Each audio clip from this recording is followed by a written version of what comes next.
We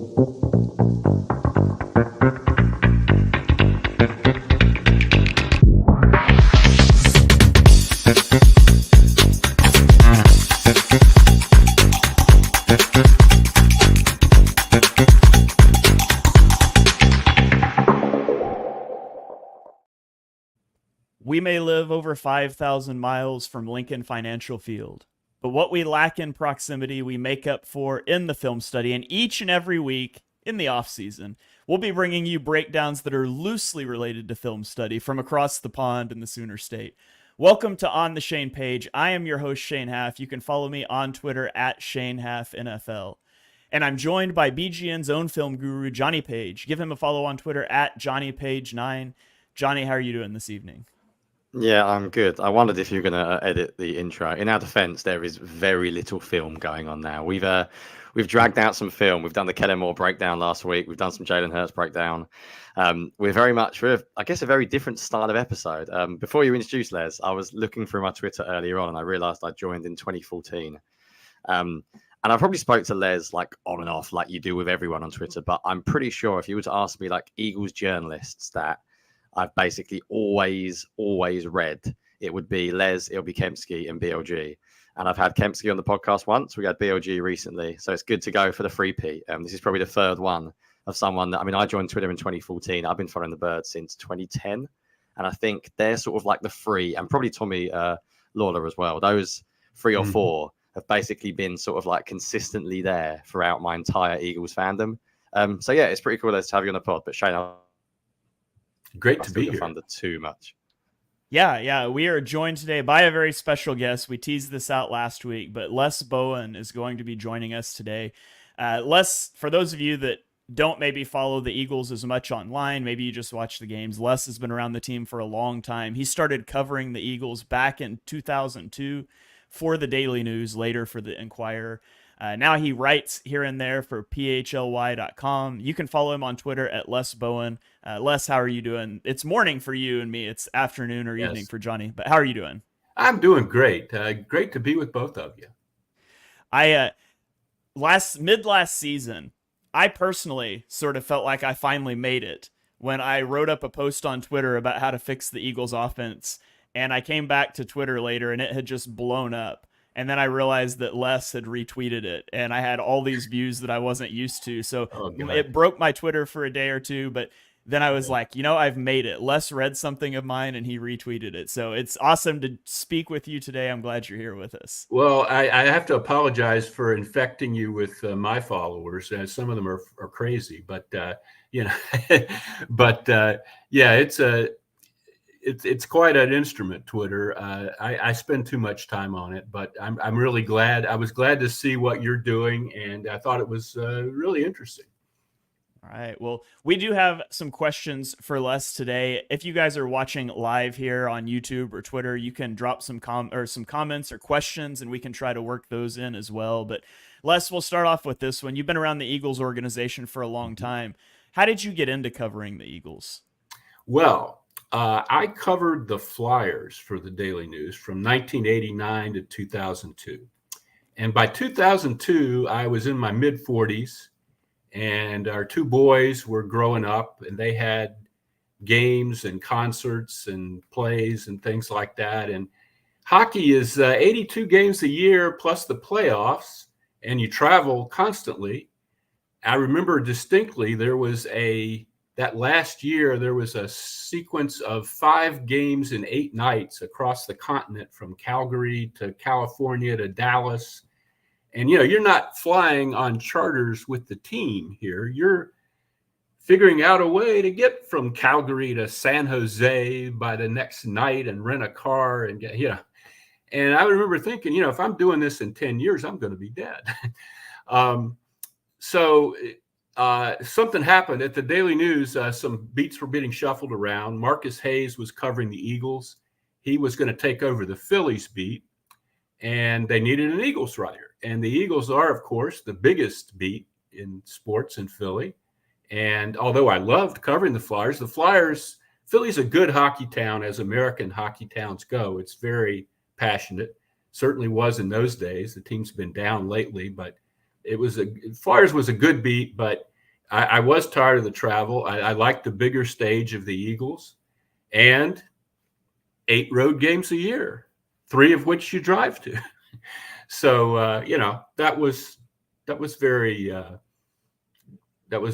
appealing to me. So I put my hat in the ring, as they used to say, and got the job. And it was a time of considerable turmoil. The first story I covered was the Eagles had franchise tagged Jeremiah Trotter, and he was very upset about this. And there was a lot of back and forth, and they ended up releasing him, even though he was still a very viable player in the middle of his career, just because it had blown up into such a huge mess. And he signed with Washington. And that was a good way to get my feet wet. It was quite a big deal in Philly. Of course, he came back eventually, came back twice. But that was, I remember being surprised by the fact that everything on the Eagles beat was such a huge deal. I've written about how when the schedule came out, the first year I was covering the Eagles, like the editor called me and said, "Hey, the schedule's coming out." I said, "Okay." And I was used to the Flyers schedule coming out, and I'd write like 4 or 5 paragraphs about that, And no. We need like a back page story, like a big, huge story on the schedule coming out. And I was like, I had no idea how to do that, but I figured it out. But it is a big deal because when you only have 16, or at that time 16 games, now it's 17, people travel to the games and they want to know, when are we in Arizona? And that was all new to me back then. A lot of things were new to me. But I enjoyed it quite a bit, and it was a good move for me. That's a little different, as Garrett points out on Twitter. It's a little different in an era without the internet too, because people couldn't just go look it up online and see when the schedule was. So, that's interesting. It's also interesting that even back then the Eagles had issues with linebackers. Who oh God, yeah. That Jerry Robinson, I did that story a couple times. You can call up Jerry Robinson every year before the draft and say, "Hey, you're the last linebacker the Eagles took in the first round in, what was it, 1979? I'd have to look it up. But, it's been a perennial concern, I think, among fans.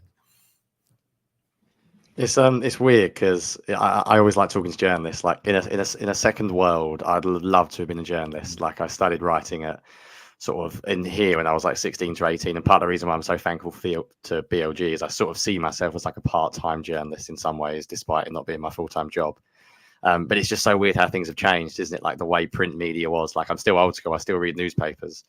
I always like talking to journalists. I think I don't want to say they're a dying breed. That seems unfair. Oh, no, they are. Yeah. But it feels like it's very much about like reporters and who now. And it's not really about sticking around a certain team. Like you get more knowledge from the big guys.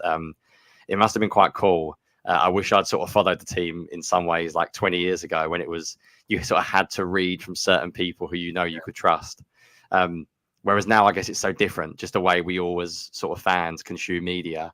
It is a shame the way it's going in many ways. I got into this because I wanted to make a living writing. Yeah. And sports was a good vehicle for that. I was a terrible athlete as a kid.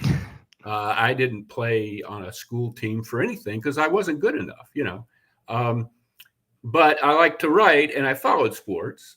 And, that was at the time I came up, that was kind of the mold. Now it's more about, things like this. People don't like to read as much. It's much more visual. It's much more like what we guys do with film. And there's nothing wrong with that, but it's certainly not what if I were growing up today, I don't know that I would be attracted to this field because it's not, I wanted to write, that was my goal. And writing is kind of really, writing evocatively about things and explaining things and, going to somebody's hometown and all that stuff. people still do that. A few people who have really great jobs with outlets like ESPN or The Athletic, you can get that kind of access. But the day when people at every newspaper in America did stuff like that is long gone, and it's really hard to get one of those jobs these days. Yeah, it is. It is weird how things have changed, haven't they? The Athletic you mentioned is probably like the most modern day version, I guess, of that. But even that has got its own problems. Right, before we end up on an hour-long chat with Les about journalism, because it's always been a passion of We mine. can do that, yeah. Yeah, maybe another time. I've always been really interested in it. Part of the reason why there's obviously we brought you on is that you have an extremely sort of good wealth of knowledge, I guess. So we tried to come up with some interesting ones maybe that I haven't heard from you or I haven't seen you write about in specific. So the other one that me and Shane came up with was, has there been a certain player? Because obviously we're talking about journalism. You probably got close to certain athletes. You probably remember certain faces. Is there a certain player then in the 20 odd years that you've covered the team that stood out to you as the most enjoyable athlete to cover for the Eagles? And if so, why? Well, you're in the danger of recency bias with something like this, but I'm still going to say Brandon Graham, because he has been here a very, very long time, longer than anybody I ever, covered in any sport. And he's been so genuine and decent the whole time. His rookie year, he started out by shaking every reporter's hand at his introductory press conference. And he continued with that tradition every time he saw us for most of the year. And it was kind of like, okay, Brandon, we can talk, without doing this. But, a very genuine, decent person who he went through a lot of adversity in his early years as an Eagle, and didn't get bitter, didn't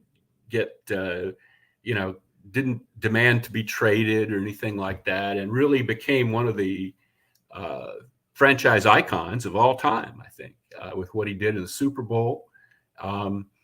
Just a really good person. But there are a lot of people like that. Of course, everybody remembers Brian Dawkins. I haven't been around Doc in close to 15 years now, but I did cover him. There are several. Nick Foles, great guy. But Brandon would be my number one. Brandon Graham's one of my favorites. I remember rooting so hard for him a couple years ago to finally get that 10-sack season. And I was so happy when he finally got it. But, you talked about a few players. Let's narrow it down even a little bit more. Is there like a favorite story, maybe a behind the scenes story that not everybody knows? Is there like a favorite memory or story that you have from covering the team? Behind the scenes. Well, I thought when you asked me that question, I wasn't sure what I thought you wanted, like tea to be spilled here or something.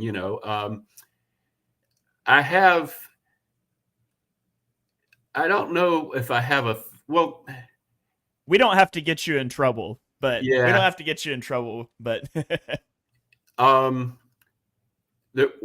Reno Mahe, remember Reno Mahe, the punt returner, undrafted guy, little tiny guy, kind of an odd fellow in some ways, a little bit of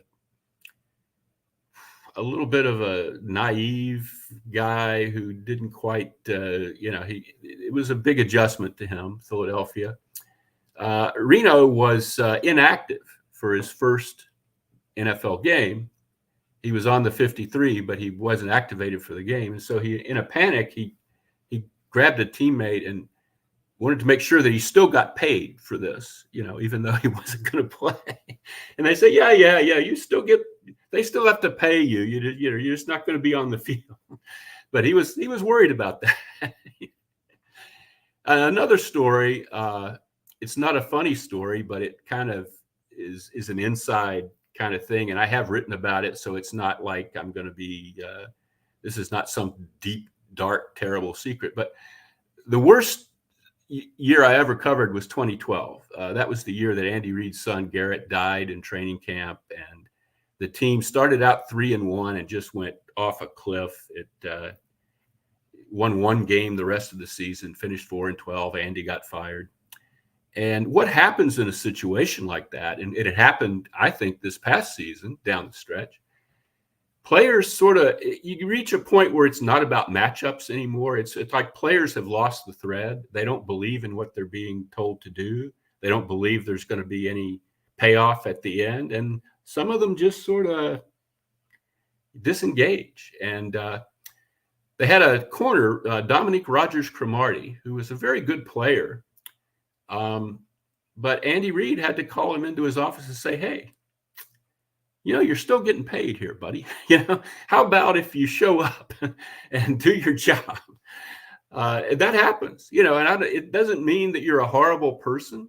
But on bad teams, guys just lose the juice. They just like, why am I doing this? What's the point? It's a tough game to play. And if you're not committed and if you're not, really convicted, I guess, of what you're trying to do, it's going to be pretty. And that's kind of what happened that year. And I'm pretty sure I saw that down the stretch last year too. It's kind of one of the back burner issues of this training camp and this season is everybody back in the barn? Is everybody, understanding that the Eagles are good again and really, ready to shake off whatever happened there at the end? Yeah, I think it's something maybe fans forget, that they're just like, I guess it's a job. And I think sometimes sports is like the greatest privilege in the world, but I think also it's a really hard job. And I mean, I follow sports very, very closely, not just American sports, obviously UK sports. And I think people are sort of kidding themselves if they think that those sort of relationships, if people don't start if a season's not going very well, you have to look after your health. And there's always another contract around the corner that you need to protect yourself for. And I think sometimes we overanalyze things when there's quite a basic human element to it sometimes. And it is just that players know the season's not going very well. They know that they're not going to be for a team. And it may end up that essentially they think they're better off not playing as hard as they can. I think that's the same in probably any walk of life. It's not just sports, as you mentioned. You sort of team me up nicely, Les, because rather than doing maybe your least favorite Eagles season, is there any sort of season that over time stands out to you? I know the obvious one for fans is always going to be the Super Bowl one. Yeah. But I guess from a journalist point of view, does it matter sort of how far the team get? I guess it matters if the team are engaging, without a doubt. But is there a season that really stands out to you as like a really fun one, I guess, or engaging one for you as a journalist to cover? Yeah, that's a very good question, Johnny. And you're right. I mean, you don't want to behave as a fan, as a journalist. You want to keep a distance, a perspective, because if you're writing as a fan, the fans already know what it feels like to them. They want somebody who's a little bit removed to look at this with an unjaundiced eye. So you do that as much as you can. But that having been said, winning is a lot more fun. The players are more fun to be around. The coaches are more forthcoming. It's an easier job when the team is winning. You get more, notice. Your stories are read more. You might get it if they win. You might get an opportunity to write a book or something.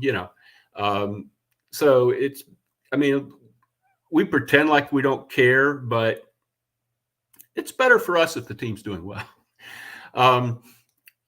So that Super Bowl season was amazing. I've never covered anything like that with Wentz. That day in LA when he went down, I thought, well, it's been a lot of fun, but that's it for this season, and then what happened after that was just incredible. I've never in any sport covered anything like that. So that has to be at the very top, even though it's obvious. It's just so unique. But if I had to pick a second one, I would probably say 2013, that first Chip Kelly season. I know people now, what happened with Chip after, really kind of colors the whole thing. But that year was so magical. The team wasn't supposed to be any good. We were talking just a minute ago about the 2012 season, 4-12. Chip came in and they just came out with guns blazing. They went down to Washington for the opener, and Chip was like lining up unbalanced lines and throwing the ball 80 yards through. Michael Vick was finding Deshaun Jackson all over the field. It was a fascinating year to cover, despite what happened after that. It really like football was kind of being reinvented in some ways. Practice was different. That was the first year of like music at practice. Everybody does that now, but Chip was like the pioneer of that. The emphasis on nutrition and health, and that's continued. The Eagles kept all that stuff, even though they didn't like Chip, but they liked all the stuff that he was interested in. If Chip could have had a different personality, I think he would have been an archetypal coach who would have lasted a very long time. But that season would be number 2 for me. And then the Super Bowl 39 season would be number 3 with T.O. when things were going well. Again, everything kind of got, went down like a collapsing souffle a few months later. But T.O. that year, with T.O. getting to Jacksonville and the Super Bowl, almost winning it, that was an incredible journey as well. It's funny that you picked the Chip Kelly year, because for me personally, as someone who didn't really know this, so I was a fan of the sport. I got into it in 2009 because friends in the UK watched it, and I remember the first year, I believe the first game I ever watched, and you were probably covering it there, is when the Eagles beat the Rams. Was it 38-3 or something? I seem to remember Hank Basket caught along. So that was the first game I ever watched. And I wasn't really into the film. And I think the reason why I got into film basically was because I didn't really know what I was watching. It was like watching a sport that you'd never played as a kid. You'd never really watched it with parents. It was just completely brand new. So I almost taught myself like a bit of a manual, like go and get the book. And like I always say, I have a different perspective on it as a Brit because I didn't grow up with the sport. And I think I probably haven't maybe even said this on a podcast, but I think Chip completely like changed the way I viewed the game. Like he made me interested in it on a different level. I've spoken off air about Chipwagon, the blogger who basically just had a whole blog about the Oregon Ducks. And I fell in love with that. And I read everything. And I actually met Ryan from the Chipwagon in person this year, which is quite cool. So it's funny that as a journalist, that's the first one you went to, or the second outside of the Super Bowl, which is, I guess, the obvious one. Because I can remember how exciting it was. I think Eagles fans in the past, maybe even newer fans than us, who have covered it for like the past 5 or 6 years, don't realize how exciting that first game against Washington, it was like a different sport was being played. It was like it really was. It was incredible. It was one of the most amazing games. Yeah. In my career. And if it had all continued like that, he'd be in the Hall of Fame. I think you were spot on when you said it was the human element, wasn't it, of Chip, which shows why sports are so difficult. It's not just about the X's and O's. You're dealing with human beings. You're dealing with people. But it's really interesting because that was the season for me as well. I think that made me really interested. And to be honest, I struggled a little bit when Chip left because I was so into his scheme and the way he did things. And when sort of he left, it was almost like, well, how the hell would you have success without this? Like, this is the future.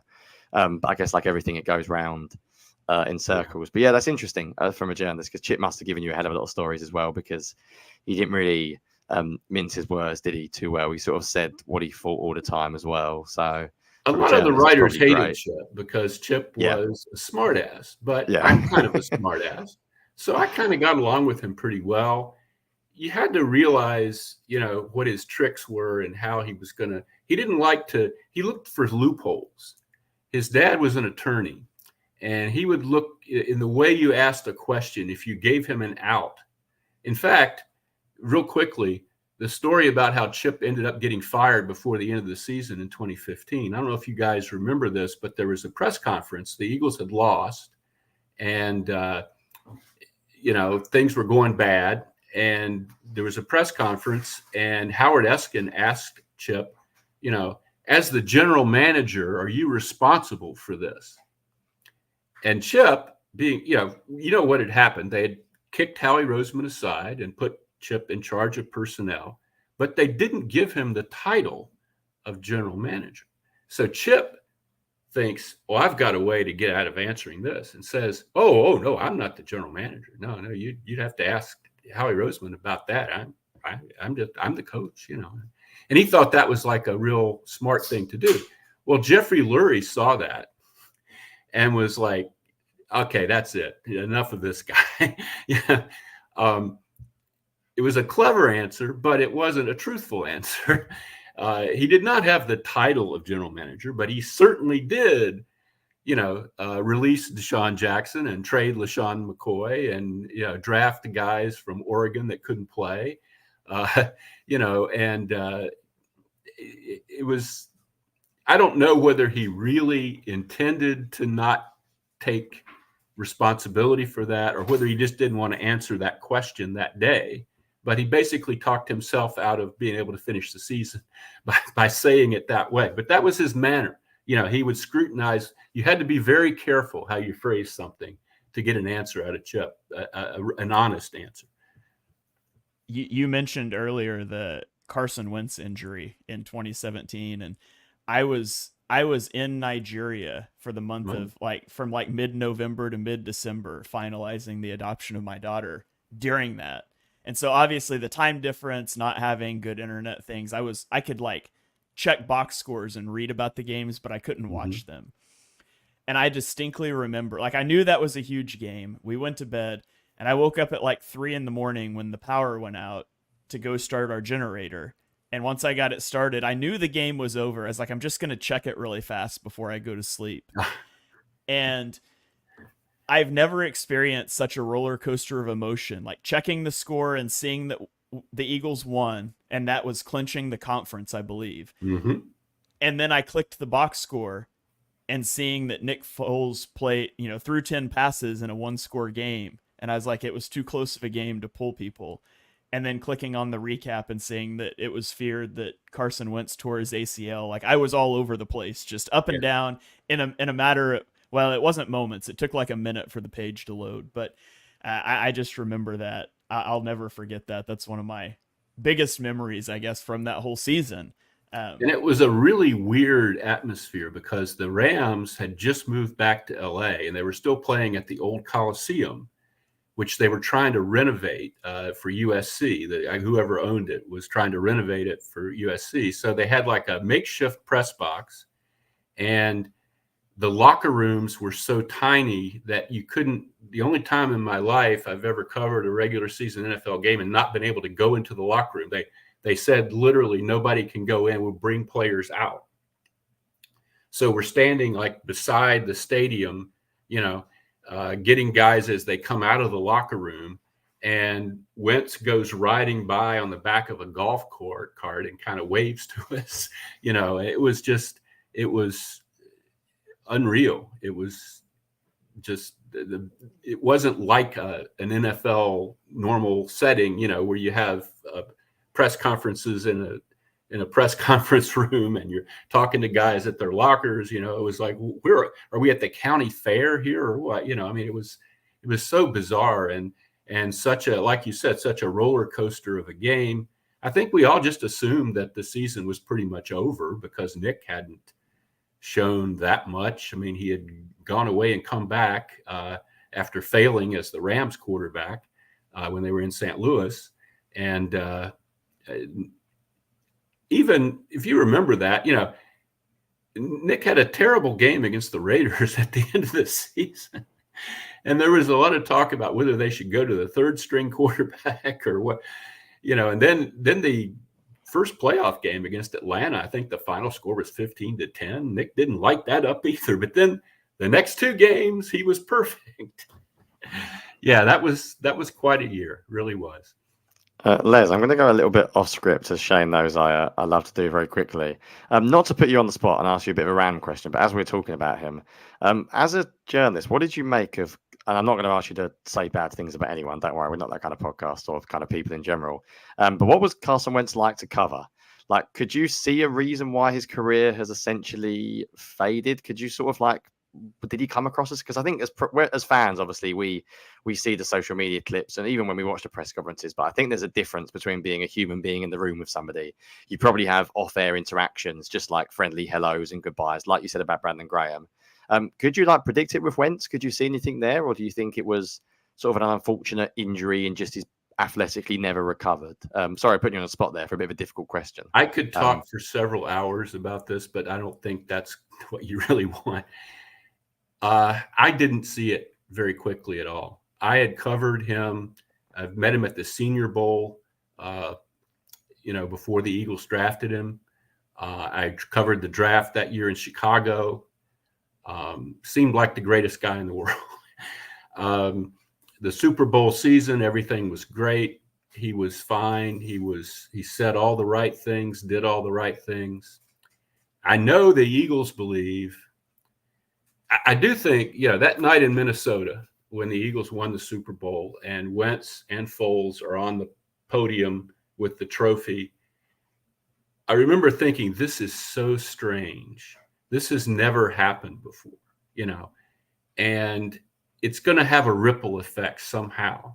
I couldn't tell you how. I couldn't really chart out exactly what was going to happen after that, but it was an unsettling it was this, from Wentz's perspective, this wasn't how it was supposed to be.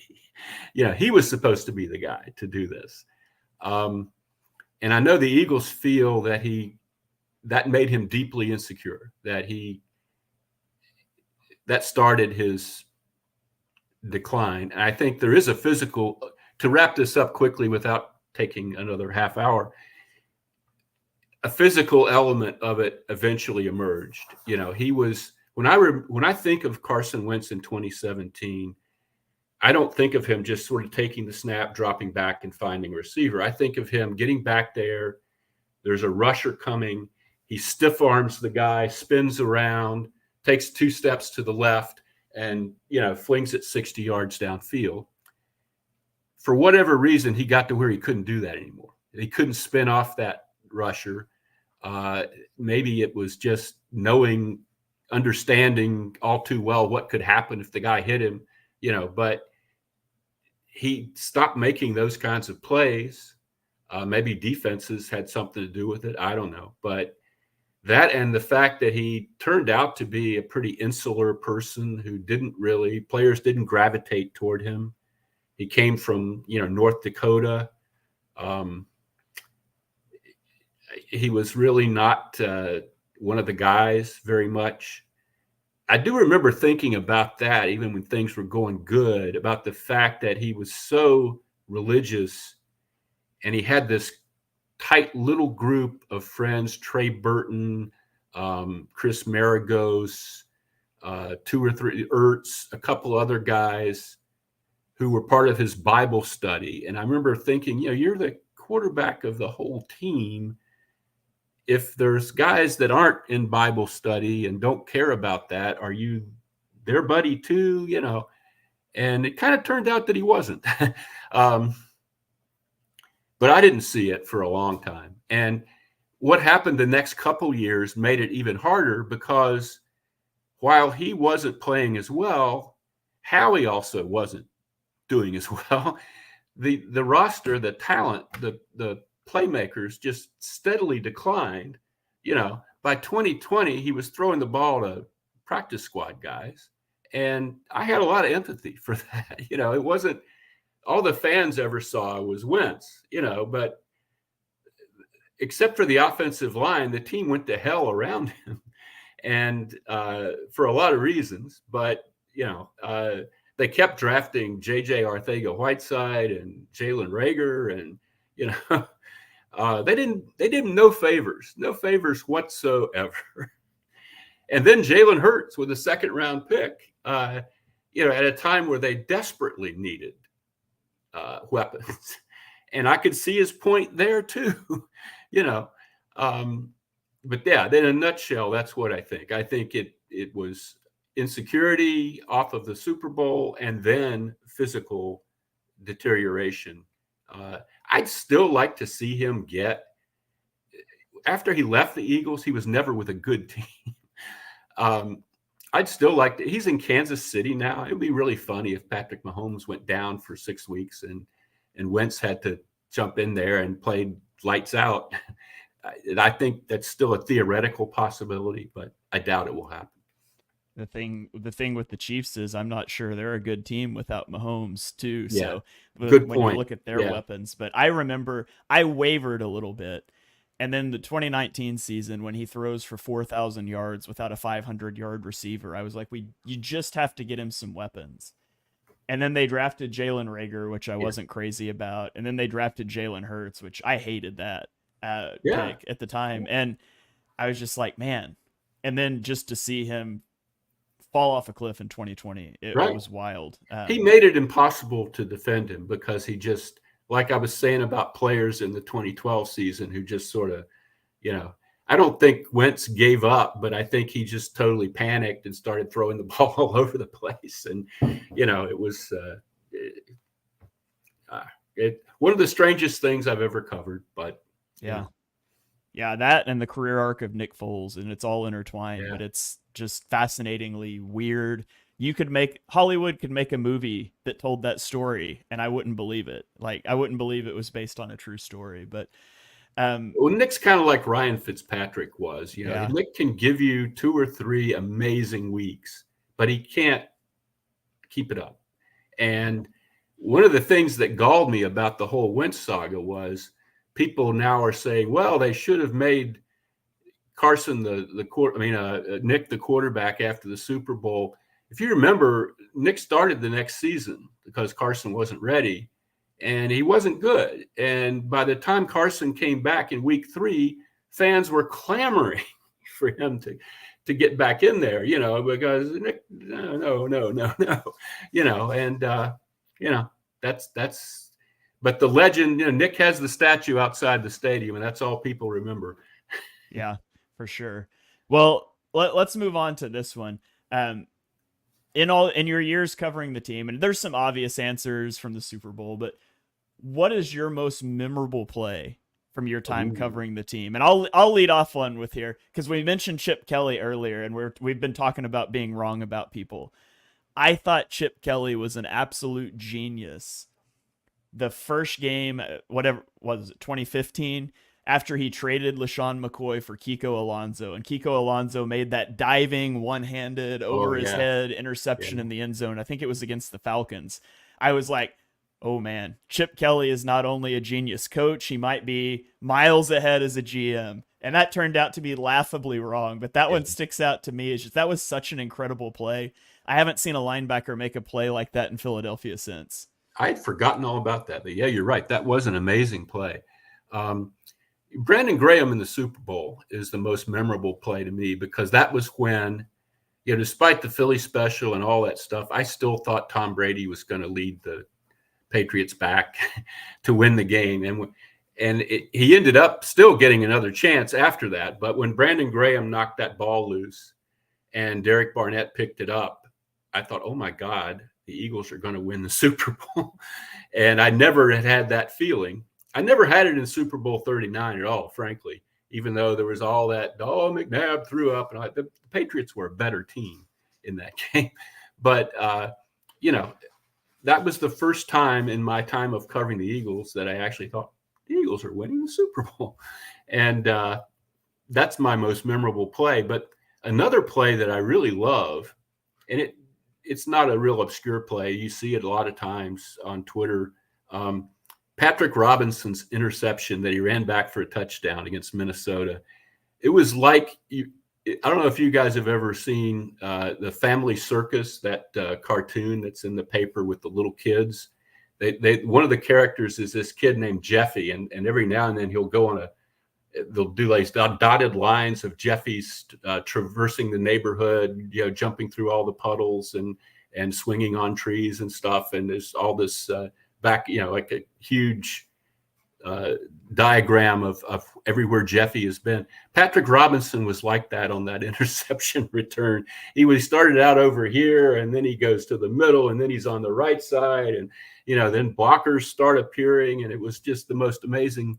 It was the most amazing return I've ever seen of an interception, and that's what really got that NFC Championship game route going. It was a pretty even game up until that point. And then he did that, and the Eagles just took off. And that's a big play in my mind. It's cool. I guess it shows that Super Bowl season, doesn't it? You can see why they live in sort of memory because there are so many individual plays. It makes you wonder if they didn't win it all at the end, whether those plays would stand out at all. There's probably hundreds of plays that are more exciting, but because of what it led to, I guess sports are like stories, aren't they? It all sort of adds up. I think you've got the vibe from nowadays that we speak to you a lot about just like journalism and the way people cover the team. So when we were putting together questions, I was interested for your thoughts about this because we are now heading into training camp and fans that are listening to this obviously know the Eagles they're about to start basically now, aren't they? I know teams were already there last week. I know that you watch training camp and I know a lot of other journalists and obviously you can't report on everything and I know they're very strict about filming and stuff. How like good of a vibe do you get when you're watching it? Like, because I'm intrigued. I've never been to a training camp. I've never seen a professional NFL team train. Do you look at them and go, they're going to be good this year? And do you feel like you get that right? Because I always think it's interesting when they say, oh, the offense looks great, but then is it just because the defense is rubbish? So like, would you say that as a journalist who's been to quite a few training camps, do you feel like you can get a vibe for how good a team is going to be based on training camp? And would you say it's a relatively accurate vibe? So I think BLG has always said that he can often tell like what problems are going to occur. And I'm not calling BLG a liar at all, of course. But I'm interested to hear your opinion on that as well. Well, I think Brandon is a better technical observer than I am. Like I was saying earlier, I'm basically a guy who likes to write stories. I don't X's and O's to me. I read all that stuff. I find a lot of it really boring. I just don't. It's just not my thing. So my answer is I'm often wrong about training camp. There are things, usually it's in retrospect, when you go back and think about something that happened or something someone said, 8 or 9 or 15 weeks later, you think, I remember, in August, such and such happened. And it turned out that was something we needed to keep an eye on, but in the moment, I've been fooled many, many times. There are very few disastrous training camps. I mean, people have to get hurt. Nobody cares about the preseason games. It's hard for training camp to look awful. If there are position battles that aren't resolved or aren't resolved in a way that makes you feel they've got this covered, you can often tell that. I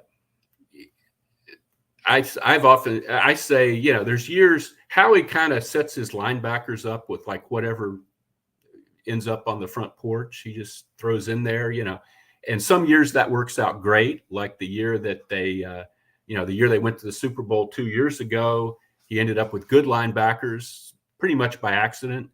Didn't re-sign them, and last year ended up with terrible linebackers. And there's things like that you look at throughout training camp. Do they have, is Devin White, for example, going to really be a big deal? Sometimes you can tell stuff like that. Sometimes you can't, and it's less and less. But in the Andy Reid days, they tackled to the ground and they were in pads and stuff like this, much more. The way they do it now, I mean, you see like the pass rusher versus the blocker one-on-one, that drill, I get some stuff out of that.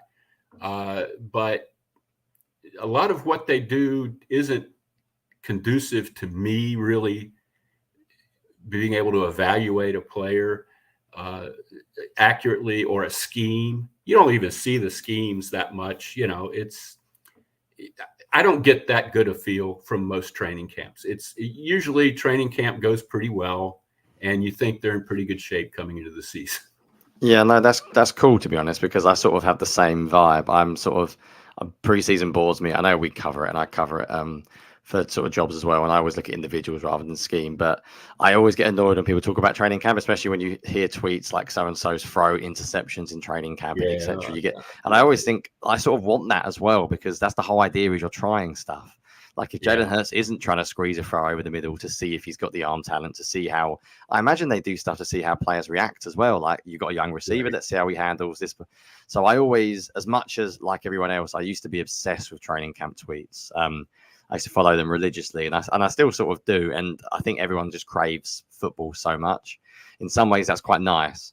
I sometimes worry that sort of the season's over before it's begun, or they're going to be really good. But I think, although you say about BLG being very good, I think he looks at individuals as well. I remember BLG in particular pointing out the Wentz and the Hurts deal. And I remember the year Wentz wasn't very good. He seemed pretty on it at training camp that he just didn't look right. And I guess there are certain things you can tell maybe about individual star players. But realistically, I think probably fans in general go a little bit mad over training camp and preseason, but I think that we're starved for content, aren't we? It's a strange sport, the NFL, because there's such a long gap between games.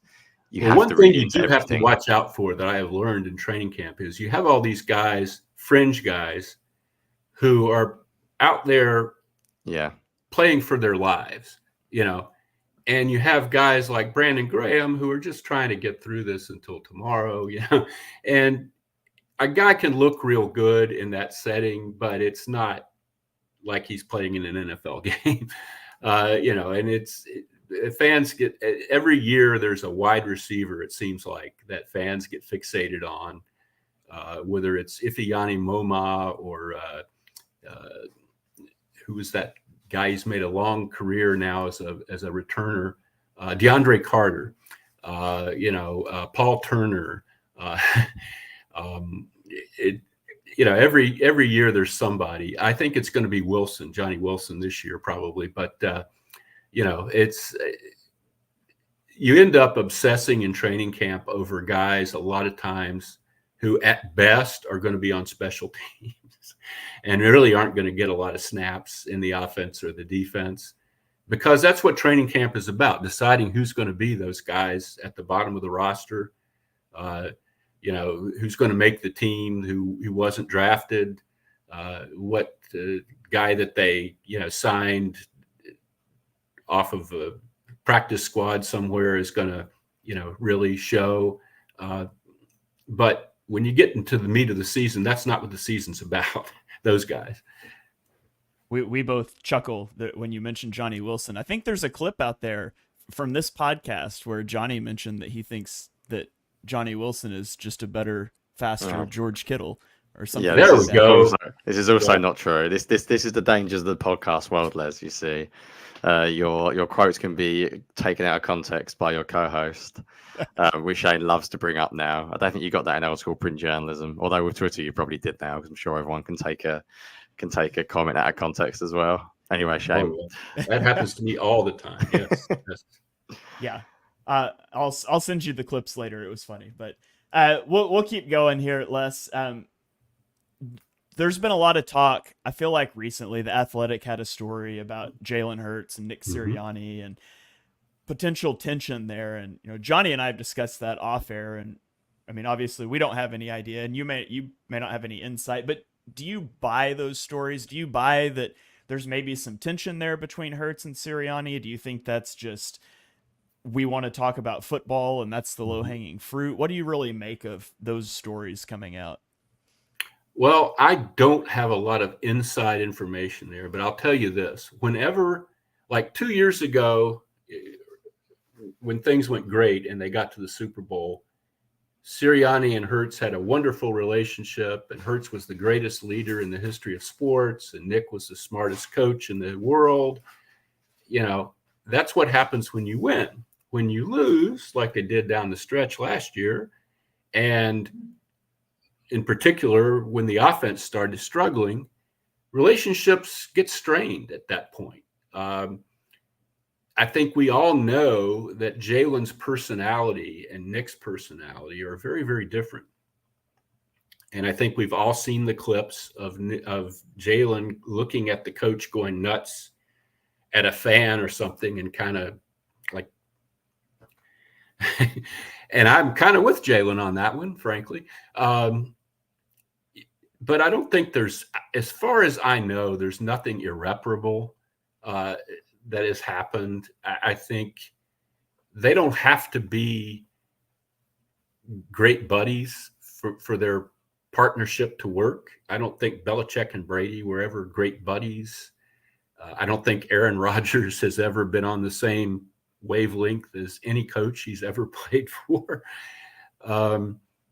They just had the offense has to work. And then I think the working relationship works. And that's what I worry about. Is Kellen Moore bringing in stuff that Jalen Hurts can do that will make this all successful? And if it is, then Nick and Jalen will be just fine. If it isn't fixed and this isn't the answer, then one of them, probably Nick, is leaving at the end of the year. Maybe both of them. Who knows? If things really go bad, I don't expect that. I expect things to go pretty well. But it's going to. The relationship depends on. I don't think the relationship leads to winning or losing. I think winning or losing, creates the relationship pretty much. As long as you don't have people who just absolutely hate each other and have no respect for each other, that's a different. I don't think we're in that ballpark. That is an unmanageable situation. I think we're more of the slightly pissed off at each other sort of phase, and I think that can certainly be repaired. Yeah, the way you phrased that's a good one for an article, Les, if you haven't said that, about the relationships. The way you said it there was perfect. About, the relationship we find if they win. The relationship won't be great if they lose. That's the same as a lot of things in life, isn't it? Yeah. Right, as always, as Shane knows, that we are historically known for overrunning by miles, so apologise for taking up so much of your time. I will leave you with one final thing. Shane knows that I absolutely hate predictions, and I'm going to not ask you for a number or anything, but despite the fact you said you don't often have a good feel in training camp because it's almost impossible, I know you still follow everything the team does. I know you write about the team and you're probably invested in every move, although, as you said, maybe a little bit differently to fan, but more as a journalist. What are you expecting from this year? You mentioned very briefly about Kellen Moore. Do you think from what the Eagles have done, they will be a successful team? What are your... I'll leave you, Shane, after to finish, but to finish off, Les, what are your sort of expectations for this upcoming season? Well, I expect them to be good. I think they'll be very good. With the keeping in the back of the mind that we still don't really understand fully what happened down the stretch last year. And we don't know that changing coordinators is going to really be the master stroke that we all, kind of think it might be. I think things should come together here. They made a lot of they bolstered the personnel on defense quite a bit, which was really the root of last season's collapse. That's where it started, and then the offense it infected the offense eventually when the defense couldn't get off the field and the offense started feeling pressure to score every time they got the ball after sitting on the bench for 20 minutes. I think if they fix the defense and if what Kellen Moore is telling Jalen Hurts, makes sense, I think they'll be a very good team. They're not in a conference other than San Francisco. There's not a great team, I don't think. There are teams you worry about. Green Bay, week 1, that's it, assuming Jordan Love gets his contract thing worked out. I think that's a very good up and coming team. But the division, I doubt Dallas is going to be quite as good as it was last season, frankly. And I don't see anybody else really jumping up and winning 12 games or anything like that. I'd like the Eagles to be very good this year. But some things do have to come together. And I'm never shocked if things don't go well because I've seen it so many times. But I do expect them to go well. All right. Well, that makes a lot of sense. And Les, I want to thank you for taking time out of the day to come talk to us, to our viewers here. We certainly appreciate it. It was my pleasure. Before we get out of here, do you have any final thoughts that you want to get out there? Any articles coming out or your Twitter, anything that you want to plug? Oh, just real quickly, I will be there tomorrow. Like I told you guys before we went on the air, I don't have a credential to be out with the Eagles all the time, but I'm doing a story for a magazine. So I'm going to be at training camp tomorrow. I'm going to be writing about that, probably for PHLY. And, I'm excited about it. I like I said, I don't get out there very much anymore. I hope I remember where the field is and everything. So we can check your Twitter for the training camp Yes, stats tomorrow. yes, exactly. Yes. All right. Jonny, do you have any final thoughts before we get out of here?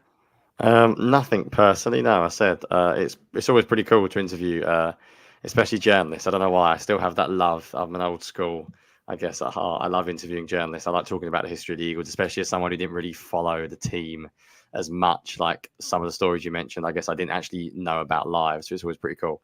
So yeah, I'm sure it seems really pointless me saying go and read Les, because Les has got about 10 times more followers than me on Twitter and probably had about a million more readers than me in my lifetime. But I'm sure everyone will check you out if they don't already, Les. But yeah, thank you for joining us, and thank you for giving some stories. Anytime, guys. All right. Well, that is going to wrap it up. A big thank you to Les for joining us. You guys be sure you're following his work on Twitter at Les Bowen. You can check out some of his written work at phly.com. We're on the eve of training camp, and we're going to get out of here. But now that Jonny has told the viewers through this episode that training camp doesn't really matter, feels like a great time to announce we're going to have BLG on next week to break down everything he has seen in training camp. So be sure you clip this and send it to BLG. But we will catch you guys next week for another episode.